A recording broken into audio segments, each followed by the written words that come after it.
असं विटा नगरपालिका म्हणजे वैभव पाटील.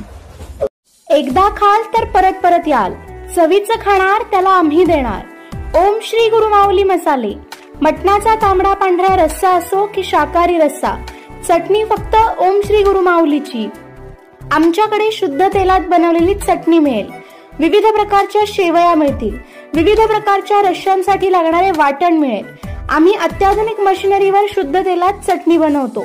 विविध प्रकारच्या मसाल्यांसाठी एक वेळ अवश्य भेट द्या. आमचा पत्ता ओम श्री गुरुमाऊली मसाले सेंटर, विट्याचा राजा कॉर्नर, महात्मा गांधी विद्यालयाजवळ, विटा. संपर्क आपल्या स्क्रीनवर. विटा नगरपालिका म्हणजे वैभव पाटील आणि पाटील कुटुंबीय. पालकमंत्री चंद्रकांत दादा पाटील यांचे वक्तव्य. 2012 मध्ये मी विट्यात घर टू घर फिरलो. पहा पालकमंत्री काय म्हणत आहेत. विटा नगरपालिकेची निवडणूक लवकरच जाहीर होणार आहे. आमदार सुहास बाबर व माजी नगरसेवक अमोलदादा बावन यांनी सुद्धा विटा नगरपालिका जिंकणारच असे जाहीर करून ते कामाला लागलेले आहेत. मूळ भाजप, पडळकर गट व सदाशिव पाटील गट असे एकत्र येऊन शिवसेनेच्या विरोधात रणनीती सुरू झालेली आहे.